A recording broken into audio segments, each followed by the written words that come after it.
bluradio.com. Son las 11 de la mañana, 17 minutos. Como les decía, estamos en Mañanas de Buenas Noticias y por eso nos acompaña hasta ahora la ministra de Agricultura y Desarrollo Rural, Marta Carvajalino. Ministra Carvajalino, bienvenida. Mil gracias por estar con nosotros hoy en los micrófonos de Blue Radio.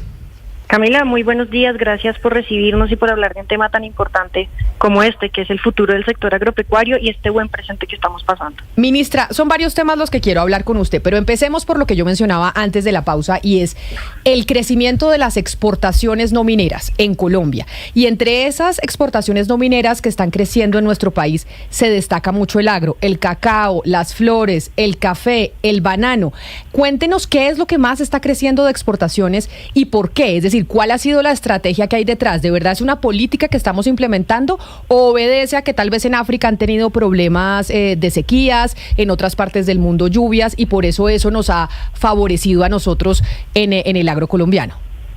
Bueno, de manera importante viene creciendo el café, pero están creciendo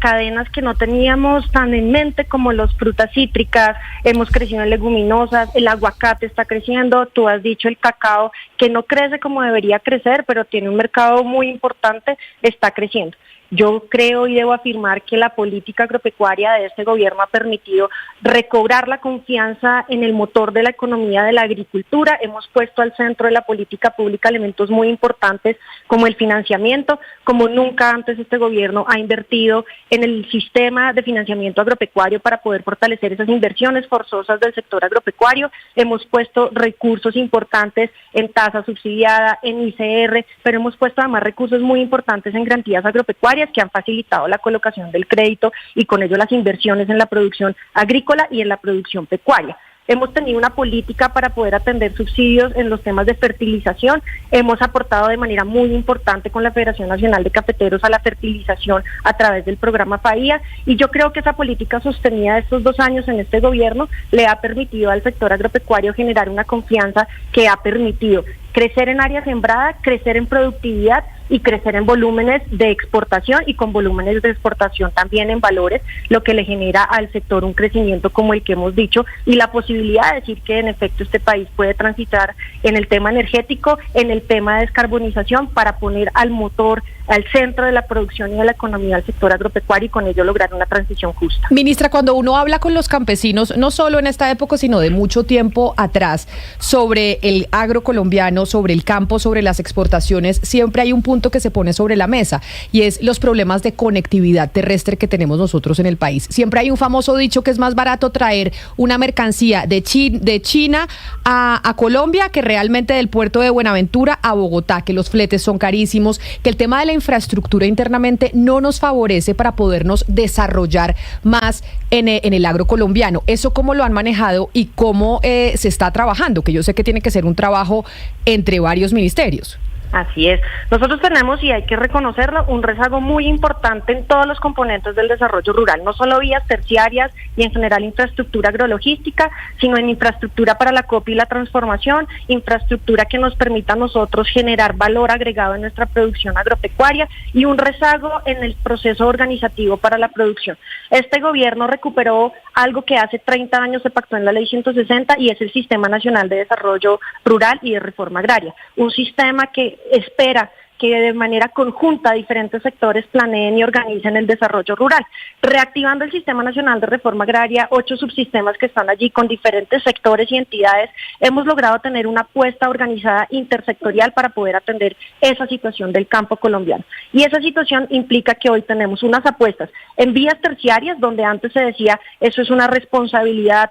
que tiene que tener los municipios y un poco la nación se desligaba de eso. Hoy tenemos un Ministerio de Transporte que al interior de ese rezago viene respondiendo y priorizando vías terciarias que facilitan la producción agropecuaria. Hemos tratado de identificar y de rehabilitar una cantidad de infraestructura para la copia y la transformación que se olvidó cuando se liquidó el Inderena y que venimos poniendo en funcionamiento de manera lenta, pero creo que de manera muy oportuna para que la producción agropecuaria pueda transformarse y hemos entendido el desarrollo rural alrededor de una acción asertiva de la nación, pero también de los departamentos y de los municipios, lo que yo creo que va generando un ambiente para la producción agropecuaria importante para grandes, pequeños y medianos productores, así como para todos los sistemas agroalimentarios de la economía campesina. Eso implica que nosotros tendremos que tener planes a largo plazo para que todo eso que no se ha hecho durante muchos años pueda hacerse, y creo que hay un elemento central, es reconstruir elementos de gobernanza en los territorios que todavía tienen conflicto por la violencia, y creo que allí hemos hecho apuestas importantes de transformación territorial para poder asegurar una gobernanza no solo frente a la producción agropecuaria, sino una gobernanza que nos permita transformar los territorios y construir lógicas y apuestas hacia la paz.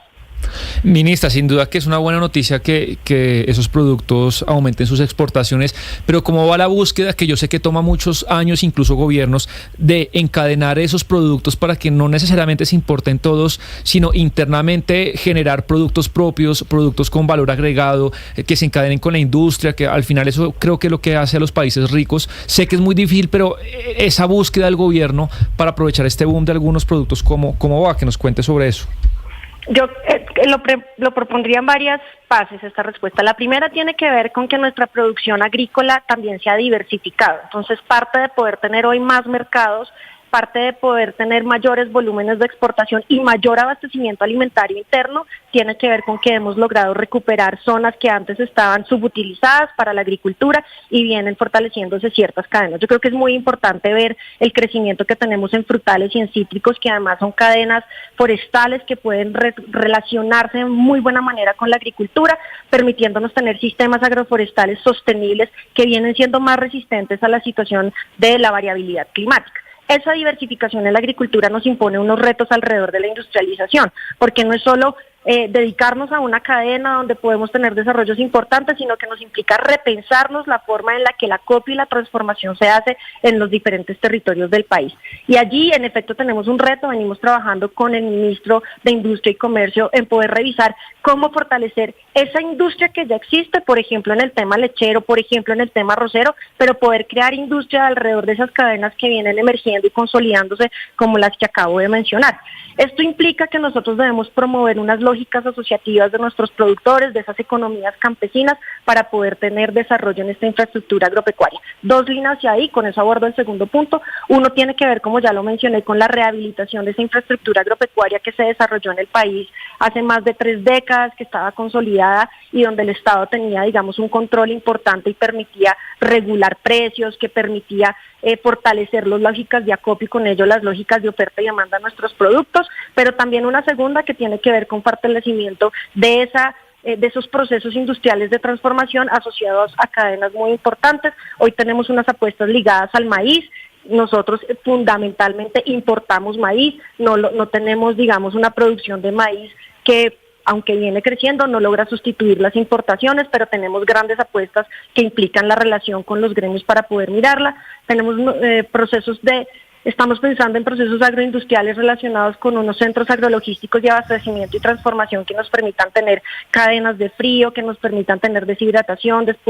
poder despulpar y poder tener todo en la lógica de acopio. Esto implica inversiones que estamos logrando, que estamos intentando proyectar y aterrizar, pero pues también hay que decirlo de manera clara, van a depender de la situación fiscal del otro año y del curso de la ley de financiamiento que justamente se discute hoy en el Congreso de la República. Sí, ministra, usted nos decía que parte de estas buenas cifras que hoy está mostrando el agro colombiano se debe en parte a las políticas del gobierno de Gustavo Petro y a las inversiones que se ha hecho en este sector. Por eso me pregunto si los recortes en presupuesto ya anunciados por el gobierno nacional para este año, en donde el agro es uno de los principales afectados, y las dudas que hay sobre el presupuesto para 2025, podría afectar, o en qué medida puede afectar estas cifras que hoy usted nos está mostrando. ¿Van a ser sostenidas o podemos ver un bajonazo precisamente por esos recortes en el presupuesto? En los recortes de esta vigencia nosotros tratamos de salvaguardar 2 programas muy importantes que mencioné acá, que es todo el tema del crédito agropecuario, de ese sistema de fomento a través del crédito agropecuario, y creo que allí logramos resultados importantes. Salvaguardamos el tema de fertilización y bioinsumos a través de un programa que se llama el programa FAIA, y priorizamos los recursos de inversión de la Agencia de Desarrollo Rural en apuestas productivas asociativas. Yo creo que eso en efecto tiene un impacto muy positivo, es decir, priorizamos esos recursos y los recortes afectaron otras líneas de trabajo. Ahora, hay que decir que cualquier recorte en el sector sin duda tiene impacto en el desarrollo del sector agropecuario. Por eso nosotros hemos venido insistiendo mucho en la importancia que tiene la ley de financiamiento para el sector agropecuario. En las proyecciones presupuestales que ha hecho el gobierno nacional se ha mantenido y se se ha priorizado el sector agropecuario porque, como lo ha dicho el presidente Gustavo Petro, aquí está la posibilidad de transformar la economía nacional. Sin embargo, ante esa situación fiscal y los recortes que puedan suscitarse el próximo año ante ante el presupuesto que debemos proyectar, pues sin duda van a afectar el crecimiento del campo colombiano, no tengo la menor duda. Haremos todo lo posible para priorizar y tener un recurso, digamos, en mayor administración, en una mayor eficiente administración de los recursos ante la situación que tenemos. Todo lleva a la ley de financiamiento precisamente que hoy se está discutiendo o se va a discutir en horas de la tarde en comisiones conjuntas en el Congreso de la República. Ministra, pero otra buena noticia para su sector, y digo por qué buena noticia, porque se logró un acuerdo consensuado con todos los partidos. De verdad fue un proceso en donde la información que tenemos, Lucas, es que pues se logró discutir entre la ministra de Justicia, la ministra Carvajalino y todas las bancadas aprobando la jurisdicción agraria. Sí, Camila, se aprobó esta semana justamente en comisiones conjuntas primeras de Senado y Cámara. Pasará ahora a plenaria esta jurisdicción agraria, pero el sentimiento que hay en el Congreso es que este es como el acuerdo nacional del que tanto se ha hablado, que se consensuó tanto con la oposición, con los partidos de gobierno, y pues se llegó a varios acuerdos. ¿Y cómo se logró, ministra? Porque estamos en un momento en donde pues la polarización es rampante, parece dificilísimo que se logren poner de acuerdo en el Congreso de la República. Públicamente vemos enfrentamientos a través de las redes sociales entre distintos políticos, pero aquí hay una demostración de que se pueden lograr cosas y la jurisdicción agraria hace parte de eso. ¿Cómo se logró? Bueno, lo hemos dicho desde el primer día que yo asumí este cargo y asumí esta cartera, la tierra debe ser parte esencial del acuerdo porque la tierra y las disputas sobre las tierras es lo que nos ha llevado a un ejercicio sistemático de la violencia en el campo colombiano. Y resolver el conflicto de la tierra o generar la ruta para poder resolver de manera estructural el conflicto sobre la tierra es lo que nos va a permitir crecer en esta economía que está demostrando que es finalmente el pilar productivo de Colombia. Y nosotros presentamos un proyecto de ley, tenemos ya un acto legislativo que aprobó el Congreso hace un año, tenemos una ley estatutaria que en este momento está revisando la Corte Constitucional y presentamos un proyecto de ley para definir los principios, las competencias y ese procedimiento agrario y rural que le permita a la gente en el campo colombiano acudir ante la justicia. Presentamos el proyecto de ley que el gobierno nacional cree que debe hacerse y eso generó diferentes discusiones. Quiero plantearlas de manera muy general, pero de manera quisiera que fuera muy pedagógica. La primera discusión es algo que llamaron la famosa expropiación express, frente a lo cual siempre he dicho muy claro, no existía expropiación express dentro del proyecto de ley. Lo que hicimos fue proponer una fase, digamos, una decisión administrativa de los procesos agrarios que han caracterizado el régimen agrario desde la administración de las tierras de la nación y en un diálogo, debo decir, muy franco, muy claro, con todas las cartas puestas sobre la mesa, con la oposición, pero en general con todas las fuerzas políticas del Congreso de la República, los senadores, las senadoras en particular y los representantes pusieron encima de la mesa sus angustias y logramos entonces construir un acuerdo de cómo mantener eso que el gobierno necesitaba mantener en la decisión administrativa para garantizar una adecuada administración de las tierras de la nación y poner una fase judicial para aquellos procesos que ellos creen que generan discusiones, que les generan angustias y donde la fase judicial les generó a ellos garantías. Discutimos artículo por artículo, discutimos la redacción, discutimos el alcance incluso de las palabras que pusimos allí y yo creo que con la participación de los gremios, quien también hacen gestión en el Congreso de la República, con la participación de diferentes actores, logramos encontrar un proyecto que, como lo han dicho muchos congresistas, nos deja tranquilos a todos, pero que asegura la posibilidad de tener justicia agraria y quiero decir, aquí no solo está el acuerdo nacional que debería permitirnos construir esa paz en los territorios, sino está también esa posibilidad de recuperar el régimen agrario en su sentido más amplio y profundo que se venía olvidando, un campo Ministra, al que le dimos la cara y al que sus formas un poco las empezamos a olvidar. Sin embargo, sobre esa jurisdicción agraria ya algunos sectores de la oposición están alertando sobre un artículo que dicen permitiría al Estado imponer a los agricultores su decisión sobre qué deben y pueden sembrar, cultivar. ¿Usted quiere aclararnos ese artículo que entiendo es el artículo 5º de la ley?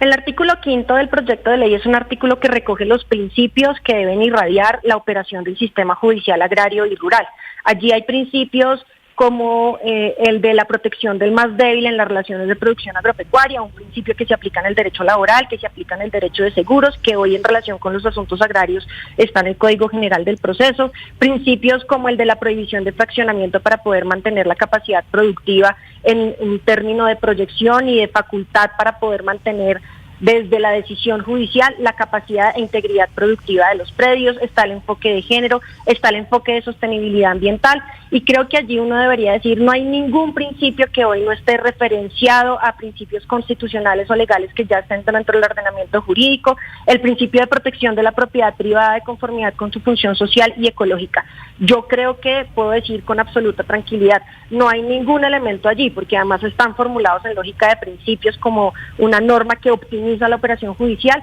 que diga que el gobierno nacional puede decir qué sembrar o qué no sembrar. Nosotros como cartera, en el marco de la formulación de la política pública, promovemos unos planes de ordenación productiva en Colombia, que nos dicen dónde se puede sembrar arroz, por qué los suelos, por qué las aguas son aptas para ellos, porque hay competitividad para sembrar el arroz, y cuántas áreas deberíamos sembrar para que no tuviéramos excedentes y sobreofertas que pusieran a los precios de manera tan baja que afectaran la capacidad de ingreso de nuestros productores. Esos planes de ordenamiento productivo se vienen formulando hace muchos años, lo tenemos para el arroz, lo tenemos para la leche, lo tenemos para otras cadenas muy importantes como maíz, y hoy nosotros con ese instrumento de política pública acompañamos a los gremios, a las cadenas, a los gremios que administran las cuentas parafiscales de los productores en Colombia y a los productores de manera directa para poder tener una producción eficiente. Yo creo que allí es muy importante también decir que el Código de Recursos Naturales dice que nuestros suelos, el suelo agropecuario del cual depende la producción, debe aprovecharse de manera tal de que mantenga su capacidad productiva y su integridad física, lo que implica que en efecto yo no puedo usar el suelo como a bien yo lo tenga, sino que tengo que usar el suelo de manera tal que proteja, lo conserve, pero además que sirva para lo que está destinado, que es para producir alimentos y materias primas, cuando hablamos del suelo rural agropecuario. Y allí creo que hemos logrado en general avanzar en esa conciencia y en la importancia de cuidar nuestros suelos. Ministra, un tema de discusión desde muy temprano hoy es el destino de monómeros y el control pues que se va a hacer sobre la empresa. Cuéntenos, tomar ese control de monómeros, ¿cómo favorecería al agro colombiano en este momento que hay, digamos, este momento tan bueno en exportaciones y dado el tipo de productos que tiene monómeros? Bueno, no hemos tenido la oportunidad de sentarnos con la superintendencia para conocer cómo es el mecanismo que va a ser de intervención sobre la empresa. Nosotros hemos hecho un estudio de la participación de monómeros dentro del mercado de insumos agropecuarios. Estamos atentos para tomar otras medidas que nos permitan a nosotros garantizar que todos los productores tengan acceso a insumos y a mecanismos de fertilización. Y eso lo hemos hecho a través del programa que se llama FAIA, donde nosotros permitimos colocar unos recursos para garantizar que productores puedan tener en sus territorios acceso a esos productos que se vienen incrementando. Tenemos unas líneas de financiamiento alrededor de la fertilización, y yo creo que una vez la superintendencia haga la intervención, debemos sentarnos con la superintendencia para poder revisar si desde el sector agricultura nos corresponde alguna actuación en específico, porque en efecto la producción agropecuaria depende sin duda de los insumos que ingresan al país, que no están solo canalizados a través de esta empresa, pero que determinan sin duda la capacidad de nuestros productores para eso. Y además creo que es importante mencionar que nosotros este año le propusimos al Ministerio de Hacienda y al sistema de aranceles poder reducir aranceles en 76 partidas que están relacionadas con insumos agropecuarios. Eso se aprobó hace alrededor de un mes, y eso nos va a generar que todos los recursos, insumos que vienen, que generalmente son importados, puedan tener un menor precio, garantizando menores costos de producción para nuestros agricultores y productores. Pues ministra, hace mucho tiempo queríamos hablar con usted sobre estos temas y pues sobre todo sobre el buen momento que está pasando el agro colombiano, que es importante de destacar, y sobre todo lo que eso beneficia a nuestra nación. Ministra de Agricultura, Marta Carvajalino, gracias por sacarnos este tiempo y por atender a los micrófonos de Blue Radio. Una feliz Navidad si no volvemos a hablar. Para ustedes unas felices fiestas, un 2025 lleno de agricultura, lleno de alimentación, lleno de una apuesta para la vida. Aquí siempre atentos a escucharlos. Muchas gracias a toda la mesa de trabajo.